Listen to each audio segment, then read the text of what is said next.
please subscribe and don't forget to press the bell icon to get notified whenever we upload a new video. नमस्कार, मैं हूं नवजोत। आज की बड़ी खबर, दिल्ली का किंग कौन, दिल्ली का मुखिया कौन, बस कुछ ही क्षणों में इसी पर फैसला होगा। सुप्रीम कोर्ट अपना फैसला सुनाएगा। दिल्ली में मुख्यमंत्री और उपराज्यपाल के बीच अधिकारों को लेकर चल रहे विवाद पर कुछ ही क्षणों में सुप्रीम कोर्ट की संवैधानिक बेंच एक बड़ा फैसला सुनाने वाली है। दिल्ली के मुख्यमंत्री अरविंद केजरीवाल ने दिल्ली हाई कोर्ट के फैसले को सुप्रीम कोर्ट में चुनौती दी थी, जिस पर सुनवाई के बाद सुप्रीम कोर्ट ने 6 दिसंबर 2017 को अपना फैसला सुरक्षित रख लिया। और इससे पहले हाई कोर्ट ने फैसला दिया कि उपराज्यपाल ही दिल्ली के प्रशासनिक मुखिया हैं और उनकी मंजूरी के बिना कोई भी फैसला नहीं लिया जा सकता। आम आदमी पार्टी की तरफ से पी चिदम्बरम, गोपाल सुब्रमण्यम और राजीव धवन जैसे बड़े वकीलों ने अपने तर्क रखे। सुनवाई के दौरान भी कोर्ट ने टिप्पणी की थी कि चुनी हुई सरकार के पास कुछ शक्तियां होनी चाहिए, जबकि केंद्र सरकार और उपराज्यपाल की तरफ से ये दलील दी गई कि दिल्ली राज्य नहीं है, इसीलिए उपराज्यपाल को विशेष अधिकार दिए गए हैं। अनुराग ठांडा हमारे साथ इस वक्त जुड़ चुके हैं। अनुराग, इसी पर अरविंद केजरीवाल 339A का जिक्र बार बार करते रहे कि इसकी व्याख्या होनी चाहिए और फिर उसी से स्पष्ट हो जाएगा कि दिल्ली का किंग कौन। क्या लग रहा है, क्या कुछ हो सकता है कोर्ट में? क्या हाई कोर्ट का फैसला पलटा जाएगा?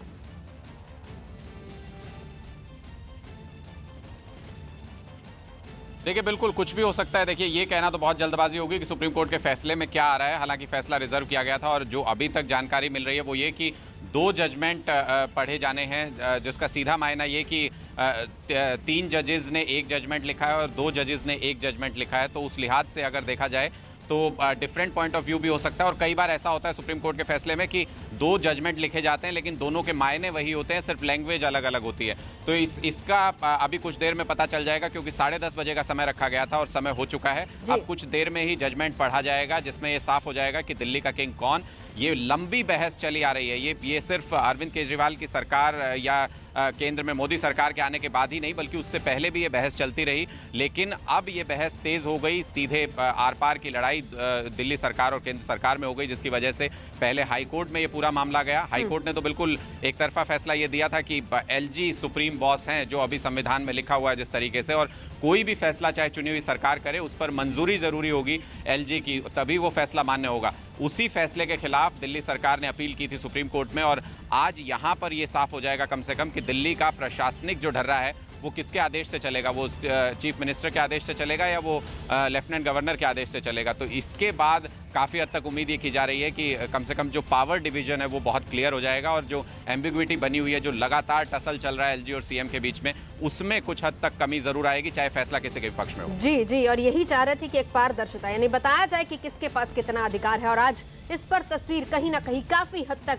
साफ हो जाएगी। बस कुछ ही क्षणों का इंतजार। अनुराग ठांडा लगातार हमारे साथ बने हुए हैं। मुख्यमंत्री, बस इसी को लेकर तस्वीर साफ हो रही है। इस वक्त हम आपको बता दें कि सुप्रीम कोर्ट में चीफ जस्टिस ऑफ इंडिया दीपक मिश्रा इस पूरे मामले में फैसला पड़ रहा है। 5 जजों की खंडपीठ है, जिसमें दीपक मिश्रा है, Justice Dipak Misra, Justice A K. Sikri, Justice D Y Chandrachud, Justice Ashok Bhushan और जस्टिस A.M. खानवलकर। ये सभी अपना फैसला लिख चुके हैं। इसमें 3 जजों ने एक फैसला लिखा है और 2 जजों ने एक फैसला लिखा है। फिलहाल इस वक्त आपको बताया जो खबर आ रही है वो ये सुप्रीम कोर्ट से कि वहां पर अभी सीजेआई दीपक मिश्रा अपनी तरफ से, जस्टिस ए.के. सीकरी और A.M. खानवलकर की तरफ से लिखा गया फैसला पढ़ रहे हैं और फिर उसके बाद जो दूसरा फैसला जो लिखा गया है डीवाई चंद्रचूड़ और अशोक भूषण की तरफ से, उनकी तरफ से फिर दूसरा फैसला पढ़ा जाएगा। अनुराग ठांडा हमारे सहयोगी हमारे साथ मौजूद है। इसके अलावा तमाम दूसरे हमारे संवाददाता भी पल पल की नजर बनाए हुए आम आदमी पार्टी में किस तरह की हलचल है और क्या कुछ इसका असर होगा, उस पर भी अब आगे बात हम करेंगे। पूरी तरह से तस्वीर एक तरीके से साफ हो जाएगी।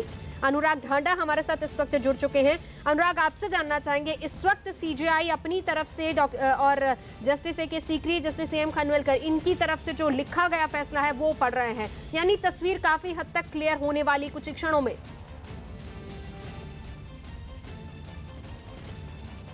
देखिए, तस्वीर तो अभी जैसे जैसे फैसला आगे पढ़ा जाएगा उसके बाद ही क्लियर होगी कि क्या फैसला लिया गया, किसको क्या पावर्स दी गई है। लेकिन इनिशियल कमेंट्स में जो पढ़ना शुरू किया है फैसला, उसमें ये ज़रूर तस्वीर साफ हो रही है कि सीजेआई जो है वो कलेक्टिव रिस्पॉन्सिबिलिटी की बात कर रहे हैं। सीजेआई ये कह रहे हैं कि हर मिनिस्टर कैबिनेट के प्रति जवाबदेह है और कि कुछ लोगों के हाथ में पावर को नहीं दिया जा सकता। तो इस तरीके के स्टेटमेंट्स इनिशियल जो पढ़ना शुरू किया फैसला उसमें आ रहे हैं। इसके क्या मायने निकलते हैं वो ज़रूर आगे का फैसला जैसे जैसे आएगा वो क्लियर होगा। लेकिन सौरभ भारद्वाज हमारे साथ हैं अब आम आदमी पार्टी से।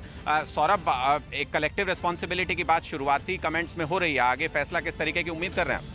देखिए, अभी मैं फैसले के ऊपर तो टिप्पणी नहीं करूंगा, मगर ये ज़रूर है कि ये फैसला आम आदमी पार्टी के लिए नहीं, दिल्ली की हर चुनी हुई सरकार के लिए बहुत ही लैंडमार्क फैसला आने वाला है।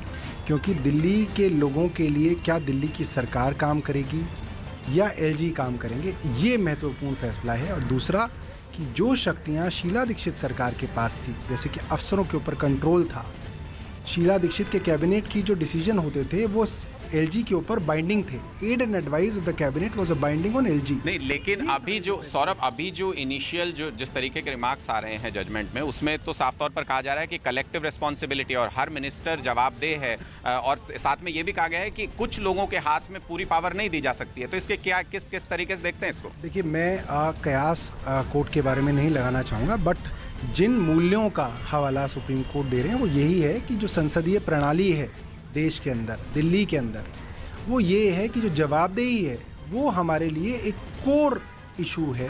और अगर मंत्रियों की और चुनी हुई सरकार की जवाबदेही है तो उनके पास जिम्मेदारियां भी होनी चाहिए, उनके पास शक्तियां भी होनी चाहिए, जो सिद्धांत है हमारे संविधान से लिया हुआ। मेरा सौरभ, पहला एक जिसका मीनिंगफुल एक कमेंट जो जिस तरीके से जजमेंट में आया है सीजेआई का, वो साफ तौर पर कह रहे हैं कि there should be a balance in which union should not assert powers and state must have freedom.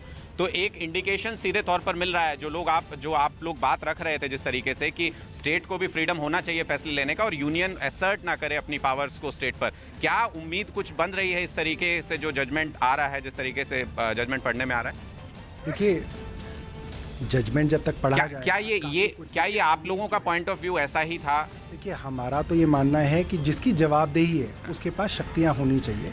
अभी मैं बिल्कुल कोर्ट के फैसले के ऊपर टिप्पणी करने से इसलिए बचूंगा क्योंकि पूरा फैसला एक बार पढ़ लिया जाए तो हम उसके ऊपर ज़रूर बोलेंगे, मगर बिल्कुल ये हमारे संविधान के मूलभूत सिद्धांत हैं कि जो लोग चुने जाते हैं उनको ही फैसले लेने का अधिकार होना चाहिए। अब फिलहाल जजमेंट पर बोलने से बच रहे हैं, लेकिन और थोड़ा क्लियर हो जाएगा सौरभ। हम ब्रेक के बाद आपके पास वापस लौटेंगे और लगातार हम इस मुद्दे पर बात करेंगे। और जिस तरीके से जजमेंट पढ़ा जा रहा है वो अपने आप में ऐतिहासिक है, क्योंकि दिल्ली की शक्तियों को लेकर इस तरीके का न टसल पहले कभी हुआ, न कोर्ट में इस तरीके की कभी बहस हुई, और उसके बाद आज ये फैसला होने जा रहा है कि आखिर दिल्ली का किंग कौन।